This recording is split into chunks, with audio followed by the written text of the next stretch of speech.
그러니까 그 산자를 왜 죽은 자 가운데서 찾느냐, 그건 무슨 뜻이에요? 그러니까 산자는 예수님을 얘기하는 거 아니에요? 아니면 그냥 베드로의 마음속에 살아있으니까 네 안에서 찾아라, 이런 의미로? 산자는, 교수님이 생각하실 때 거기서 산자는, 예수는 육체대로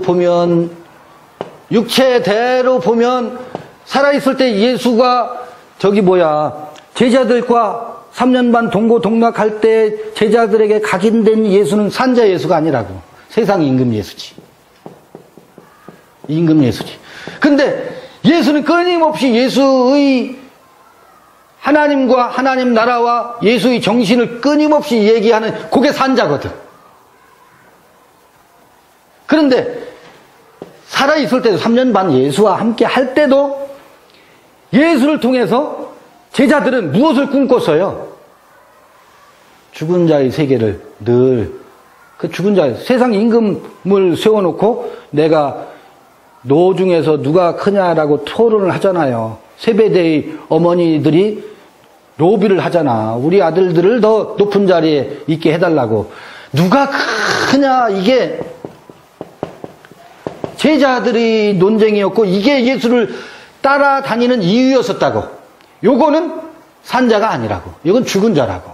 예수의 산상순이라든지 그의 가르침은 산자의 예수라고. 산자의 예수고, 이들이 따르는 예수는 죽은 자의 예수라고. 무덤에서도 보려고 하는 것이 그 예수가 죽지 않았을 거야 라고 하는 것은 세상 임금 예수를 거기서도 기대하고 희망하는 거거든. 그 육체 예수를. 그건 죽은 예수지. 왜 산자를 이렇게 끊임없이 생명의 세계를 너희들에게 얘기하고 나눴는데, 그 산자 예수는 뭐예요? 산상수훈이 산자 예수의 생생한 산 모습이지. 그 예수를 어디 가서 찾고 있어요?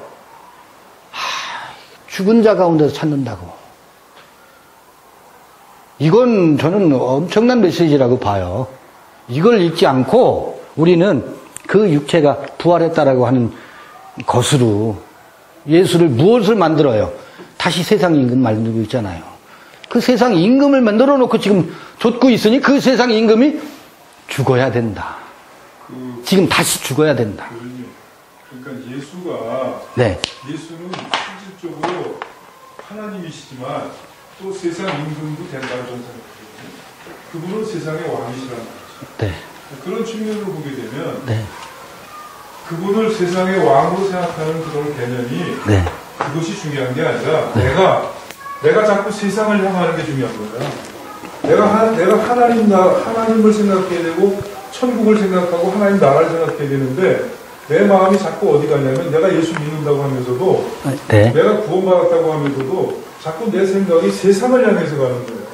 그래서 세상을, 말씀 감사합니다.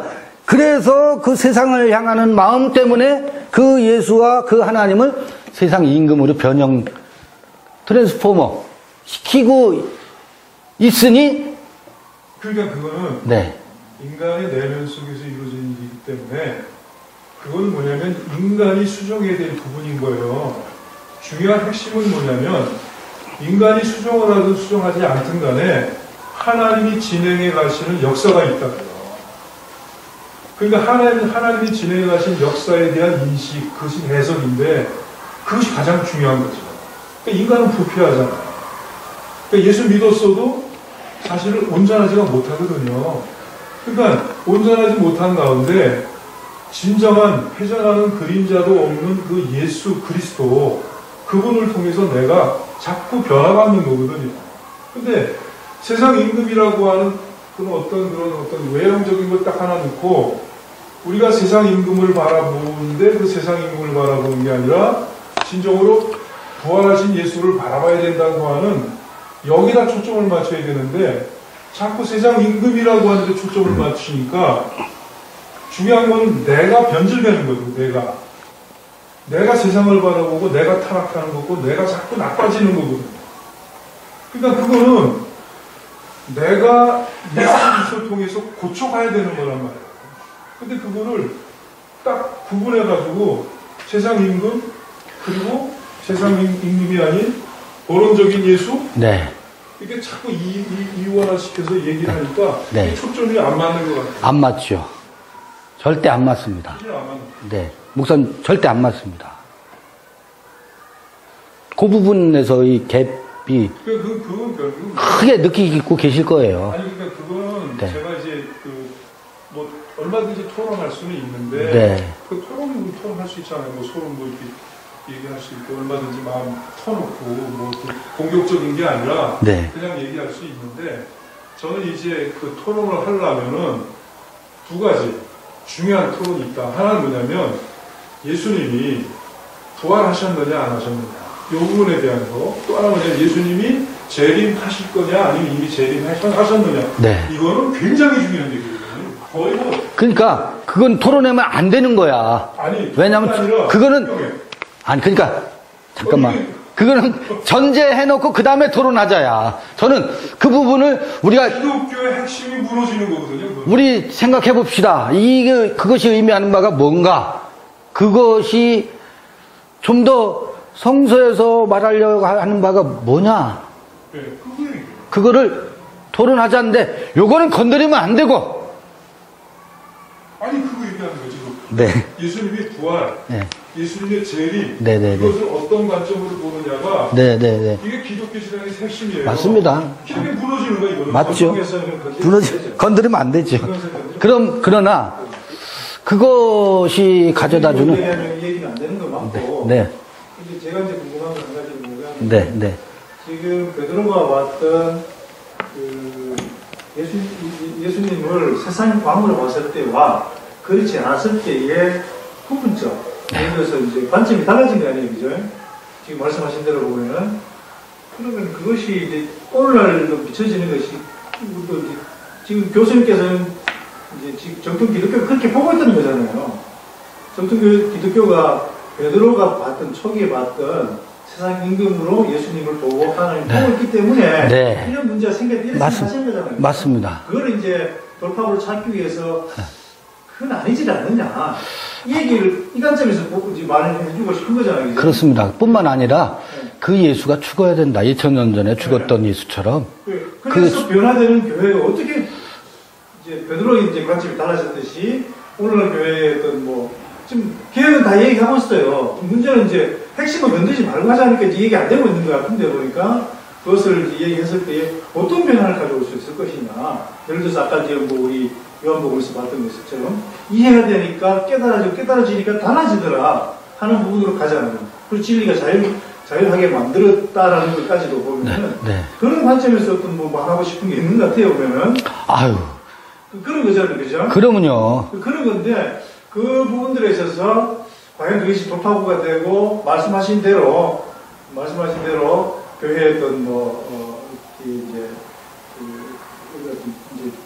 나중에 이제 어떻게 이제 면청용하고 잘 이렇게 변화시킬 수 있는 길이 될 수 있는 것인가에 대한 의문점을 가지고 있는 얘기단 말이에요, 사실은. 그런 데서 이제 그런 어떤 맥락을 좀 얘기되면 좋겠다. 그런 생각이 좀 들어요. 네. 목사님, 저는 좀 동의하기가 힘든데 지금 말씀하신 부분에 대해서 우리가 어떤 변화라든가 성장이라든가 뭔가 어떤 긍정적인 모멘텀을 찾아내는 근거가 있는데 그렇죠. 그 근거는 뭐냐면 예수를 하나님이라고 보느냐 아니냐의 기준입니다. 그분이 부활하신 그런데 인정 다 말을 믿고 있는 그게 건데 아니라면 그게 아니라면 그 다음 단계 변화라고 하는 거는 이거는 공중의 구름자는 그러니까 그렇게 얘기한들 바뀌지 않는다는 거예요, 가만히서는. 바뀌고 안 바뀌기를 얘기하는 게 아니라 우리가 예를 들어서 목사가 되고 우리가 기본적으로 교회에서 목회를 하고 기본적으로 기독교 복음을 전하고 하는 그 기본적인 토대가 예수 그리스도가 부활했느냐 아니냐 아니 그게 상상이냐 도마가 못자국을 보고 옆구리에 천자국을 보고 그것이 하나의 상상이고 그것은 하나에 대한 이야기냐 우리 그렇게 안 아니죠. 믿어. 그러니까 이것이 토대가 안 되면 그 다음 단계에는 진척이 안 된다는 얘기예요. 그렇죠.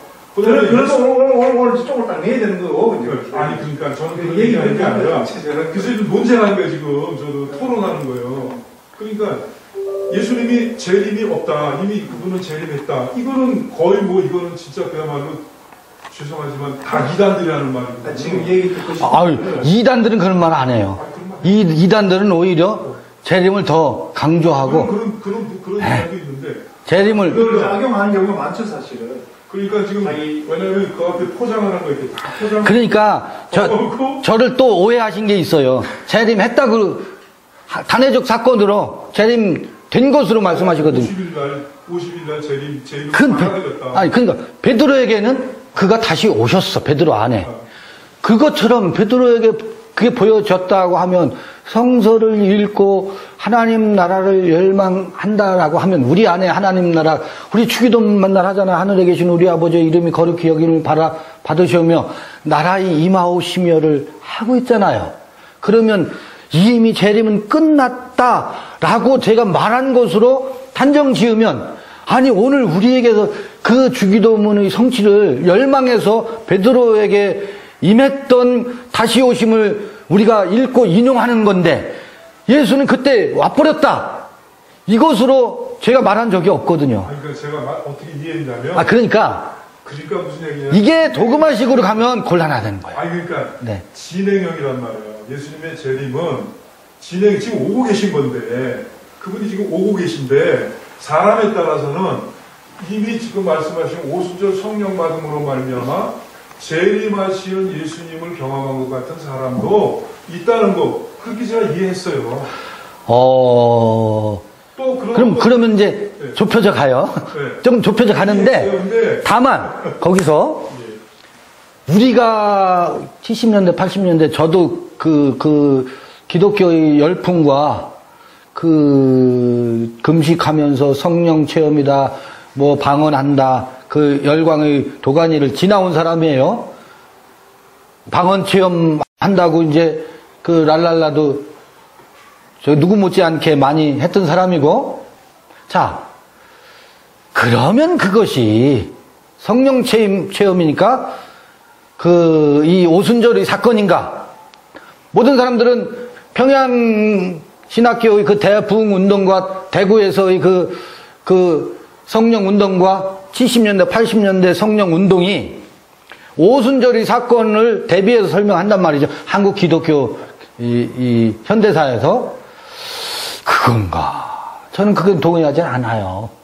그게 성령의 임하심 사건이다라고 보고 싶지 않아요. 그건 무속인들에게도 있어요. 그와 유사한 체험들은 스님들에게도 그런 그 유사 종교에서도 그런 그 열광주의와 그건 있어요. 그걸 성령 체험이다라고 저도 그 한 가운데 지나온 사람이지만 사도행전 2장에 오순절 성령이 임하시니까 그러니까 나타나는 현상의 표현을 차용해서 다 우리가 이제 경강부회라고 하잖아요. 근데 교수님은 보면 제가 느끼기에는 뭐냐면 어떤 한 구절은 굉장히 단어 하나도 그것에 굉장히 어떤 그런 의미를 하시면서 다른 부분에 대해서는 이렇게 듬성듬성 넘어가면서 그러면서 뭐냐면 그 하나의 그건 뭐 말씀하신 그런 게 좀 있는 것 같아요. 있겠죠. 경강부회 하는 게 있겠죠. 그러니까 제가 저기 보고 있는 것만 말할 수 있겠지요. 그건 뭐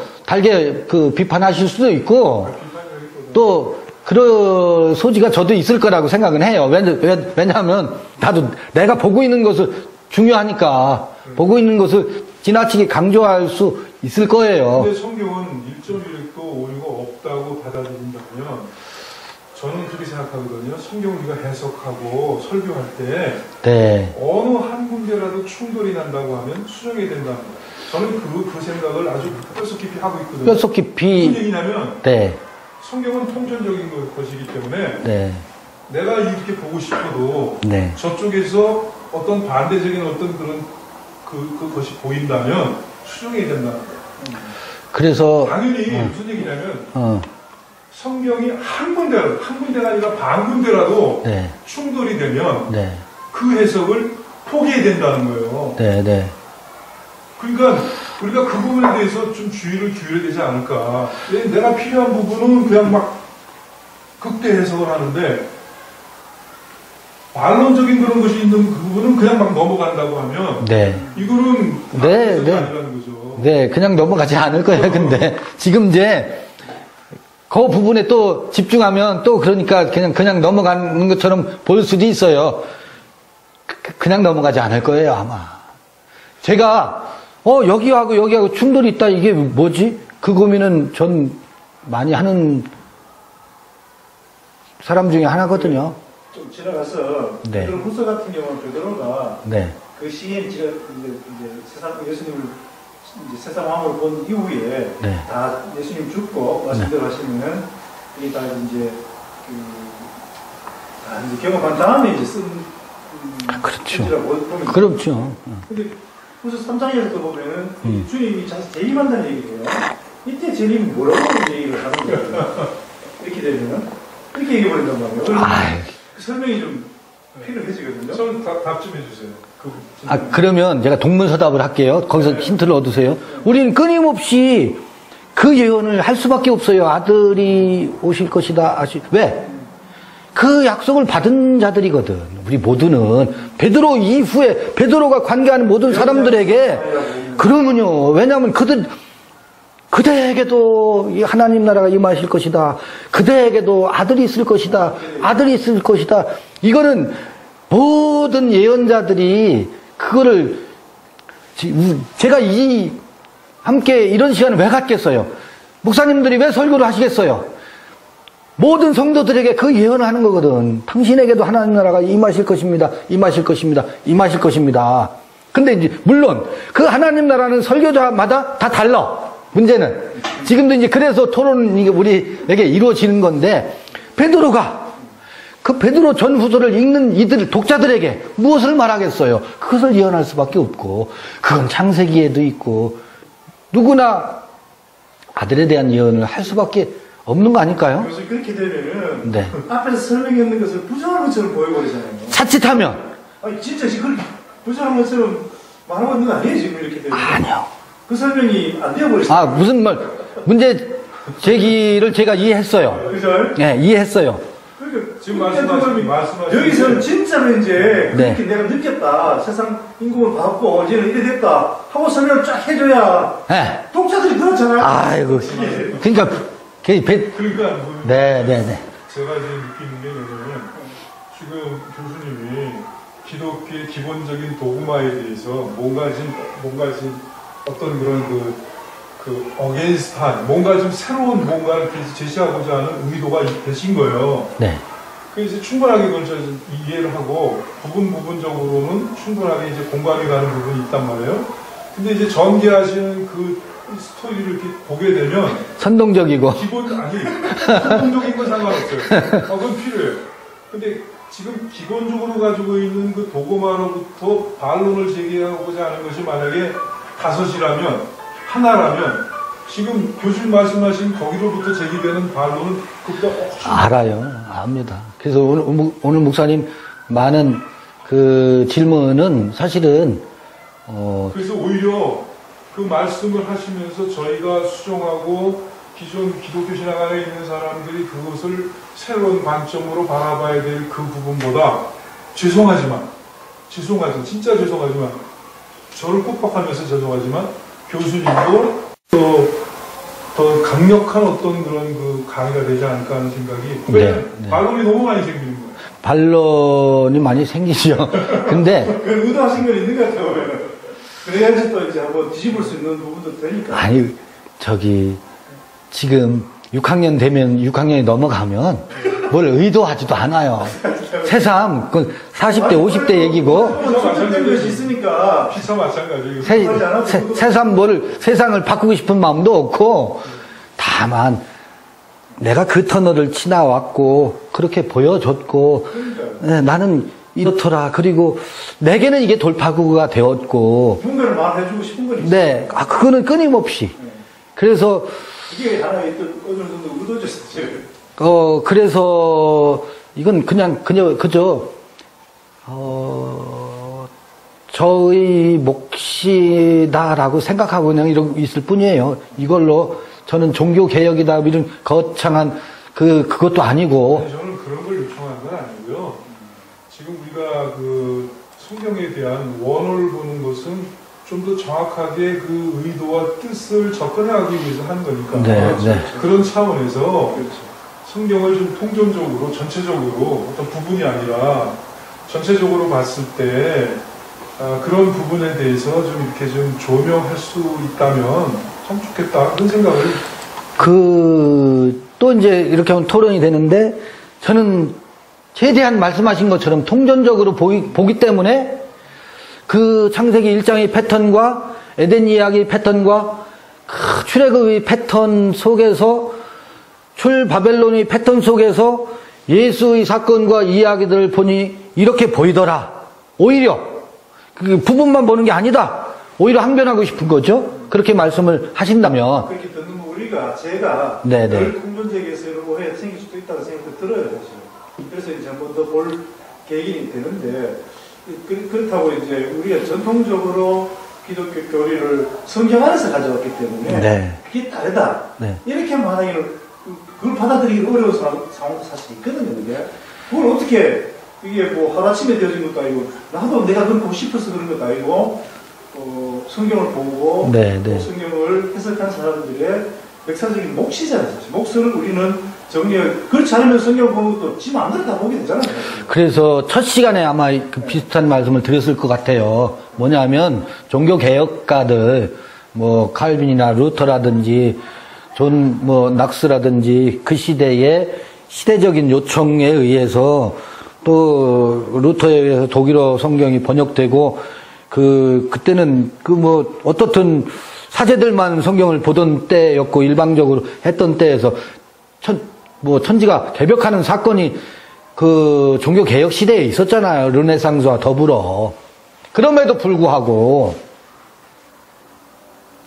그들에게 성서 텍스트 읽는 방식이 제한적이었는데, 이 시대는 이 수많은 책을 펼쳐놓을 필요도 없이 컴퓨터로 검색하면 되고, 헬라어 히브리어를 자유자재로 왔다 갔다 하면서 검색해 볼 수 있고, 이런 새로운 문명의 이기를 통해서 우리가 성경을 그들이 보던 방식 말고, 전승됐던 읽기 방식 말고, 이거를 전천후로 순간적으로 검색하면서 그 어휘의 사용 예라든지 쓰임새, 어떤 문맥과 맥락 속에서 그 시대의 사람들이 구사했는지, 이거를 지금의 관점에서가 아니고 이렇게 할 수 있는 이 천지개벽할 시대에 우리가 살고 있는데, 성경의 교리가 형성되어져 있는 그 근세의 그 시각으로 성경을 보고 하나님을 이해하는 것으로부터 아직 종속되어야 할 것인가? 이건 근원적인 문제 제기를 우리가 첫 시간에 했었다고.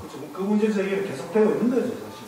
그렇다면 이제 이 시대에 이 성서의 읽기와 그 다음에 우리에게 있었던 갈등을 어떻게 해할 것인가? 그거를 같이 저는 그래서 이걸 저만 보지 말고 같이 보자. 같이 한번 봐봅시다. 제안 드리는 거예요. 그러면서 문제 제기도 하고, 이걸 동의를 받기 어렵다는 걸 잘 알아요. 저는 그래서 지금 끊임없이 영상을 생성해서 유튜브에 올려놓고 있어요. 이 토론이 관심 받겠어요. 이게 목사들을 상대로 하는 건 처음입니까, 혹시? 다른 목사님들도 이렇게? 처음은 아니죠. 처음은 아니죠. 네. 처음은 아니죠. 거기에 질문은 많았을 것 같은데. 많았었죠. 그러니까 목사님이 얼마나 격렬했겠어요. 그래서 제가 이렇게 말하면 그 목사님들에게는 송구스럽습니다만은, 목회를 은퇴시킨 분들이 몇 분 있어요. 은퇴시켰다라고 하는 것도 이제 좀 송구스럽고 죄송스러운 표현인데, 뭐냐면 하나님의 종이라고 하는 굴레 있잖아요. 사명자라고 하는 굴레. 이것 때문에 옴짝달싹 못하는 곳에서부터 전혀 자유롭게 은퇴할 수 있는 마음이, 전혀 그 부담과, 주의 종이 하나님의 일을 해야지 어디 알바를 다니고 그럴 수 있단 말이야. 이게 저도 그 짓눌려서 살았었거든요. 하나님의 종이 하나님의 일을 하고 하나님의 사명을 감당해야지. 이 무거운 짐. 나도 꼼짝달싹 못했었어요. 왜? 서운했거든. 77 민족 복음화 때 청소년기에 여의도에서 나도 같이 일어났었어요. 아, 서운하셨어요? 서운했지. 그래도 언젠간 서운이 이루어질 거예요. 아니, 소원 반드시 이루어집니다. 10만 그 선교사 헌신 일어나라고 할 때, 그 10대, 여의도에서 그 5.16 광장이었지, 옛날에는. 결국 성경에서 벗어나지 못하시잖아요. 그렇게 어쨌든. 그래서요, 가지고 또 얘기하시죠. 목사 안수 받으신 분들이 엄짝달싹 못하거든. 아주 그냥 엄짝, 왜? 징계를 받을까봐. 자유롭지 못하거든. 내가 그랬으니까 내가 엄짝달싹 못했었어요. 엄짝달싹 못했었어요. 그런 이들의 그런 분들이 전혀 그것으로부터 자유롭게 생업 새롭게 하시기도 하고 전혀 그 짓눌림으로부터 우리 이 토론을 하면서 자유로워 주신 분들이 많지는 않지만 여러분 계셔요. 그분들은 근데 돌 계단으로 바위 치기지 그런 생각을 하면서 끊임없이 저는 이 일을 하고 있을 뿐이에요. 그리고 공감하는 이들이 계셔요. 그것도 깊이 함께 공감하시는 분들과 함께 이런 시간을 갖는데 뜻밖이죠. 우리 현직 목회를 하시면서 이런 시간을 갖는다라는 게 뜻밖이고 그래서 목회에 도움이 안 된다는 걸 제가 이미도 알았지만 새삼 또 알게 돼서 우리의 시간을 종강의 시간을 이제 가져야 될 때 아닐까. 도움 안 된다고 속단을 하세요? 아니 속단이 아니라 도움 계속 하고 있다고 그러시는데 왜? 목사님들은 생각보다 좀 폭이 넓은 부분도 있어요. 네, 또 그러실 수 있죠. 그러니까 또 교수님께 또 아니 또 영상은 내가 끊임없이 생성하고 있으니 목사님들은 네. 기가 막히게 필요한 것만 쫙쫙 빠는 아니 처음부터 그럴 거라고 아주 우리 커밍아웃 하면서 시작을 했어요. 의견을 좀 여쭤보고 싶어요. 이제 종강을 했다가 또 새로운 시기를 우리 살펴보는 것은 어떨까. 또 목사님들이 너무 분주하시고 또 피곤하시고 하시기도 하잖아요. 이게 어떨까. 또 그러면 식사하면서 종강 시기를 오늘로 할 거냐 아니면 또 탐색을 할 건가 가져도 좋고. 저는 그때마다 이렇게 성경 이제 볼 때 이제 번역할 때에 이제 뉘앙스의 차이나 때로는 좀 더 깊이 보시는 걸 못 보는 그런 부분들에 좀 도움을 많이 받았기 때문에 그런 걸 많이 좀 듣고 싶었고. 요새 구약 원전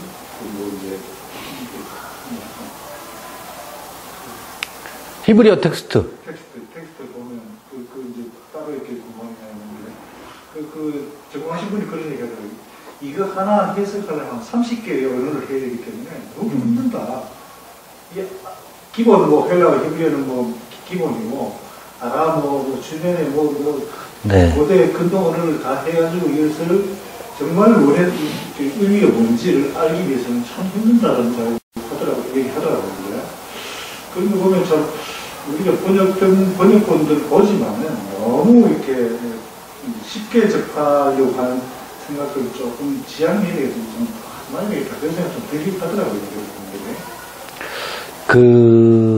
도마복음이 114개의 원전이 콥트어예요. 콥트어로 되어 있어서 그런데 놀라운 것은 헬라어가 아니에요. 그런데 헬라어 발견물들이 그러니까 조각으로 몇 구절이 있어요. 몇 구절이 헬라어로 되어 있는 도마복음하고 일치되는 구절들이 헬라어 그 역본들이 있어요. 헬라어 그 발굴된 그 파피루스의 조각본들이 있어요. 코덱스라고들 하잖아요. 코덱스가 있어요. 몇 개. 그래서 콥트로 그 원문이 지금 우리에게 콥틱 박물관에 보관돼서 그것이 복원돼 가지고 번역본들과 콥트 본문들이 우리한테 지금 공개돼서 나와 있는데 헬라어 그 문장이 몇 개가 있어요. 그 얼마나 반가운지 몰라. 그래서 콥트 이전에 헬라어 그 원본이 있었을 것인 것을 충분히 그런 자료들이 서포트를 해줘요. 근데 콥트어는 뭐냐면 헬라어하고 똑같아요. 똑같고 자음이 7개가 더 있어요. 그러니까 똑같으면서 다른 거지. 근데 이제 말하자면 디두모스란 말이 그 도마의 별명이거든요. 쌍둥이란 말이거든. 디두모스나 토마스나 콥토는 토마스로 되어 있거든. 아람어가 도마거든. 신약성경에 도마라는 것은 아람어의 이름 표기거든. 그러면 디두모스, 토마스, 디두모스가 물 건너가면 토마스가 된 거예요. 경상도에서 디두모스라고 하면 전라도 가면 디두모스 토마스. 그러니까 방언이 되는 거죠. 그리고 그 지역에서는 표기법이 약간 다르고. 그래서 나는 콥트어를 같이 헬라어가 익숙한 사람들은 콥트어 배우기에 쉽다고 생각하고 제가 콥트어를 읽어가기를 시도해봤었거든요. 근데 같이 읽지 않은 사람이 없어서 말았어요. 콥트어를 그 도마복음을 읽어보고 싶어요. 콥트어로 제가 음력을 다 달지도 몰라요. 근데 제가 좀 게을러요. 게으른데 콥트어로 읽고 그게 헬라어에는 없는 단어들이 있지. 콥트어만의 표기법이 있지. 아 그래서 좀 쉬운 작업은 아니다 싶어서. 아 근데 그게 몇 장이에요? 예전 몇 개 안 되고 114개의 절이죠. 절. 예수께서 말씀하셨다 하는 게 114개밖에 없어요. 그래서 길지가 않아요.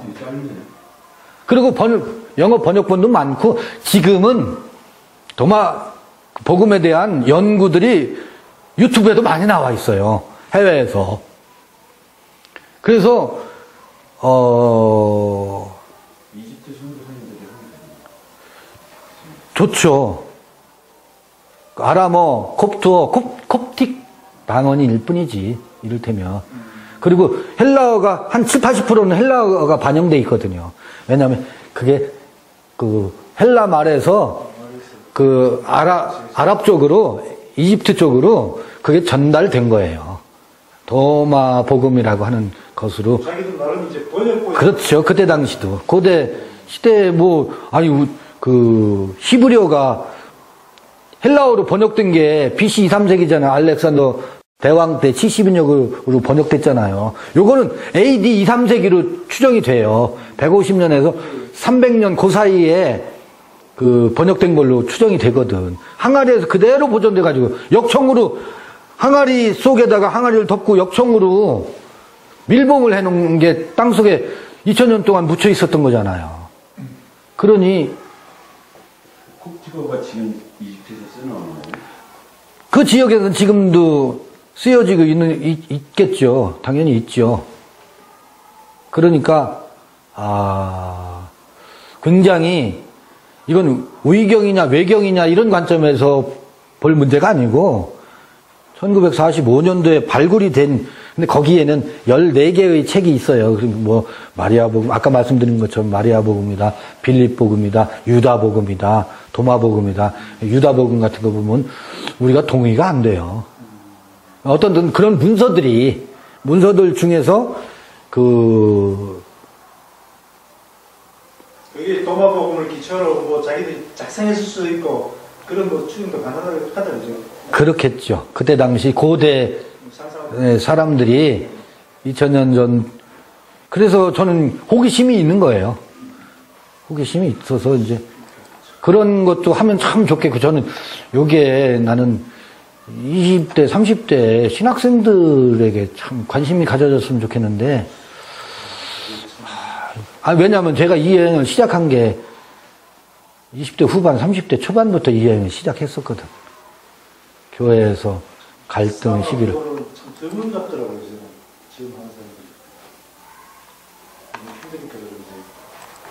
그리고 이제, 되돌아와서 박사학위를 따도 어디 갈 데가 없다는 거예요, 요새는. 도시신학이나 뭐, 구약 성경신학 쪽에는 뭐 교수로도 가고 뭐 자리가 있잖아요. 근데 사모하고 사모하고 해가지고는. 근데 목 사기 사실은 우리 한국 기독교의 풍토에서 보면 60년대, 70년대는 사명자, 신학교, 헌신 이런 것이 그 시대에는 필요했기 때문에 그걸로 신학생들을 배출하고 할 수 있었지만 그 사명자의 이데올로기가 철폐되어야 성경을 자유롭게 연구하고 직업을 생활하면서 이 길을 갈 수 있도록 그게 그 근본주의적 시각이 신학교의 선지동산이다. 이게 그곳에 가면 반드시 목회를 해야 되고 뭐 해야 된다라고 하는 60년대, 70년대, 80년대까지의 그것이 교단 총회에 의해서 그런 것이 자연스럽게 철폐돼야 돼요. 그래서 자유롭게 신학교 가더라도 목사 한수를 받더라도 그 제도와 시스템에 옴짝달싹 못하게 하는 그런 세계관으로 가면 안 된다고 봐져요. 자유롭게 직업을 갖고 경제 생활을 하면서 이 성경을 이렇게 자유롭게 구분하지 말고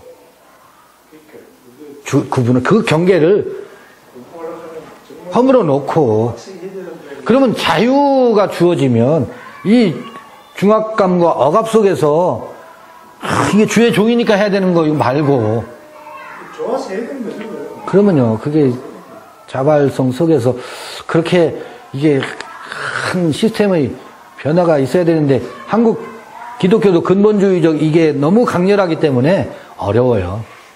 그러나 시대가 이제 밖에서 한국 교회를 이제 몰아붙이죠. 한국 교회 지금 최근에 한국 기독교가 한국 사회에서 조금 더 가보세요. 계륵이 돼요. 그거 어떡할 거예요? 우리끼리만 좋은 공간이 되고, 저놈들은 이방인들이고, 하나님 택함받지 못한 아주 죄악의 사람들이어서라고 딱 우리가 경계해놓고 개토화돼가지고 우리끼리만 놀 거예요? 하나님은 여기만 있고, 저주받은 이방 민족들에게 하나님 안 계시다라고 하나님을 그렇게 이상한 하나님, 괴물 하나님을 만들 거예요? 하나님은 사랑이시라면서? 그럴 수는 없잖아요.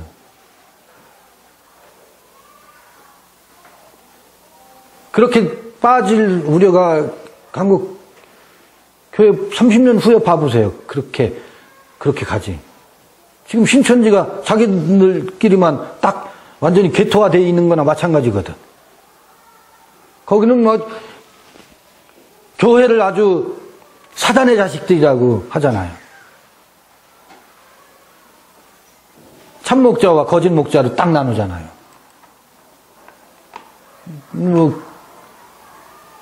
기독교도 그 범주에 있지. 기독교 있는 하나님의 사람이고, 저 하나님도 모르는 무지한 사람이라고 저들을 배척하는 형태로 밖에 더 있어요. 하나님은 사랑이라고 하면서 그런 것에서 좀 자유롭게 지금은 그래도 되잖아요. 그럴수록 더 계력이 된다고 기독교는. 모르겠습니다. 그러면 또 이제 제가 공격을 받아요. 저 종교 다원주의자인 듯한 발언.